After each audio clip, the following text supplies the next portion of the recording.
एक मुलाकात खास व्यक्तित्व के साथ। हमारे इस स्पेशल कार्यक्रम में हमारे आज के मेहमान हैं श्री हनुमान प्रसाद गुप्ता जी, जो भिवानी की अनाज मंडी में रहते हैं। जीवन भर गुप्ता जी ने अनेकों संस्थाओं में कार्यरत रहते हुए समाज की, देश की, राष्ट्र की सेवा की है और अभी मैं ये कहूँगा कि ये साइलेंटली जो है समाज सेवा में अपनी अग्रिम भूमिका निभा रहे हैं। किसी भी प्रकार के प्रचार से दूर, कोई श्रेय नहीं।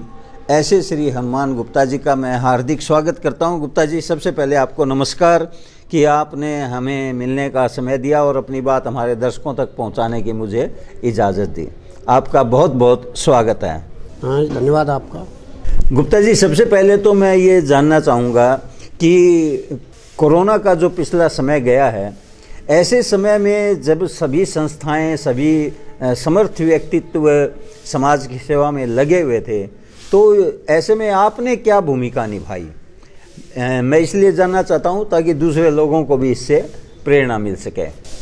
इस दौरान हमने देखिए सरकार के या प्रधानमंत्री के आदेशों के अनुसार मास्क के लिए और दूरी के लिए ज़्यादा लोग एक फंक्शन में एकत्रित न हों, इन सब बातों के लिए समाज के विभिन्न वर्गों के व्यक्तियों के लिए हमने समझाया और उनको बताया जी। और मंडी में भी इस तरह की बात को हमने इकट्ठे होने से बचाया जी।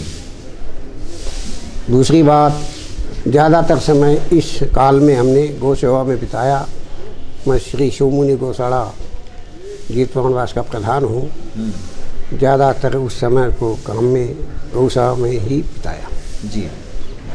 गौ सेवा एक अच्छा काम है और गौओं की देखभाल के समय ज़्यादा दिया गया, तो ताकि ये गौवंश बचे, और गौवंश बचेगा तो देश भी बचेगा जी। लोगों का स्वास्थ्य भी ठीक होगा। गौ की तो सब चीज़ें काम आती हैं, गौमूत्र भी काम आता है, दूध भी काम आता है।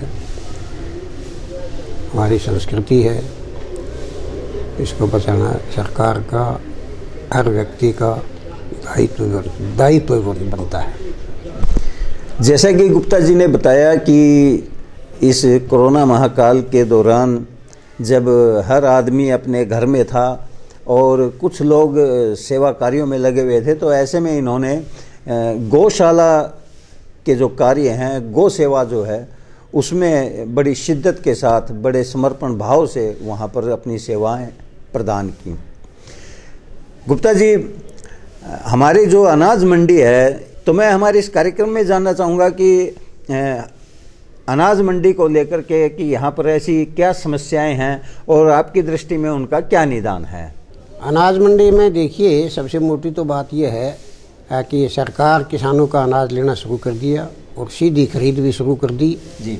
मंडियों से बाहर भी किसान का माल सरकार ने खरीदा, तो इससे मंडियों में आवक घटी है। अच्छा। मंडी के व्यापारियों का कारोबार घटा है। अच्छा।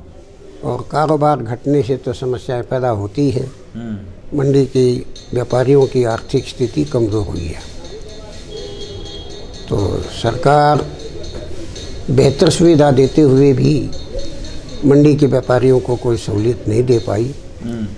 यहाँ जो है किसी किस्म के रोजगार का नया जरिया पैदा हो, किसान का, व्यापारी का, मजदूर का लाभ हो, सरकार को ऐसी कोई नीतियाँ अपनानी चाहिए। समस्याएं अनाज मंडी में सबसे मोटी रोजगार की है और उसके अलावा यहाँ जैसे सीवरेज की समस्या है। अच्छा जी। बढ़िया नहीं है व्यवस्था, पुरानी व्यवस्था है जो छोटी पड़ती है, कई बार ओवरफ्लो होते हैं और मंडी में समय समय पर यहाँ हादसे भी होते रहते हैं, तो सरकार की इस तरह से कैमरे लगाए जाएं और इसकी अच्छी तरह ड्यूटी लगाई जाए, सरकार की गश्त लगनी चाहिए ताकि यहाँ सुरक्षा हो सके। तो गुप्ता जी, मार्केट कमेटी का यहाँ पर आजकल क्या काम रह गया है कि वो यहाँ पर डेवलपमेंट का कार्य करे, यहाँ के लोगों को सुरक्षा दे, यहाँ पर जो लोगों का जीवन स्तर है उसको सुधारने के लिए मार्केट कमेटी का किस प्रकार का कंट्रीब्यूशन हो सकता है? मार्केट कमेटी का तो सारा दायित्व बनता है कि मंडियाँ जो है मार्केट कमेटी के अधीन ही होती हैं जी, और यहाँ सारे कार्य जो है मार्केट कमेटी के अधीन हैं जी। तो समय समय पर यहाँ सफाई व्यवस्था रहे, सुरक्षा रहे, कैमरे आदि लगे, ये सब बातें मार्केट कमेटी के अंदर आती हैं। व्यापारियों को अन्य सुविधाएं दी जाएं। तो इस काल में सबसे मोटी चीज़ तो यह है, जब आमदनी नहीं है तो ज़्यादा मार्केट कमेटी का आमदनी के न होने से यहाँ काम भी कम चल रहा है, रुके हैं। हाँ, रुके हैं। और वैसे मंडी में भाईचारा है सबका, लोग शांति से रह रहे हैं। गुप्ता जी, आपका पूरा जीवन एक समाज सेवक के रूप में रहा है। उम्र के इस पड़ाव पर आकर आप यदि अपने पिछले जीवन को देखते हैं तो कितना संतुष्ट हो पाते हैं कि भी मैंने अपने जीवन को ठीक जिया है, या मतलब या हमारे इस कार्यक्रम के माध्यम से कोई ऐसी चीज़ हो, कोई ऐसी बात हो भी मैं ये जीवन में और अचीवमेंट पाना चाहता हूँ या ये कार्य और करना चाहता हूँ, तो मैं चाहूँगा कि आप उसका भी उल्लेख करें ताकि हमारे दर्शक जो है यदि उसमें कुछ कोऑपरेशन कर सकते हो तो वे आगे आएँ।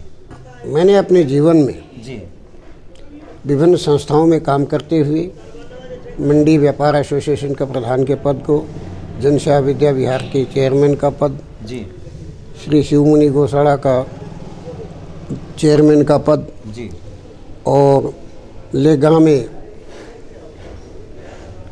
महाराजा अग्रसेन हॉस्पिटल का दायित्व जी, इनको बखूबी निभाया है। जी, और राजस्थान के सिंघाड़ा में महाराणा माता के प्रधान का पद भी, वहाँ भी करोड़ों की काम सालाना आमदनी है, जनता बहुत जाती है जी, उनको भी वहाँ भी विकास कार्य देखा है जी, और जीवन में अच्छे सुचारू रूप से ईमानदारी से व्यापार भी किया है जी, ज़्यादा पैसा ना होते हुए भी समाज में इज्जत पाई है। कभी भी गलत काम में हिस्सेदारी नहीं ली। मैं अपने जीवन से संतुष्ट हूँ और आशा करता हूँ कि समाज की सेवा करते हुए जब तक जीवन रहेगा मैं समाज के कार्यों को करता रहूँगा। और मुझे पूरा विश्वास और भरोसा है कि इन सब बातों से हमारे समाज में हमसे जो भी लाभ लेना चाहे हम उसको देते ही रहेंगे और मैं अपनी ज़िंदगी से संतुष्ट हूँ। जी, जैसा कि मैंने आपको पहले बताया, एक मुलाकात खास व्यक्तित्व के साथ कार्यक्रम में हमारे आज के मेहमान हैं श्री हनुमान प्रसाद गुप्ता जी, जो भिवानी की अनाज मंडी में रहते हैं। हमारा यह कार्यक्रम दर्शकों आपको कैसा लगा, अपने विचारों से हमें अवगत अवश्य करवाइएगा। अगली बार एक और हस्ती के साथ मैं फिर पेश हूँगा। तब तक मुझे अमन कौशिक को दीजिए इजाज़त। जय हिंद।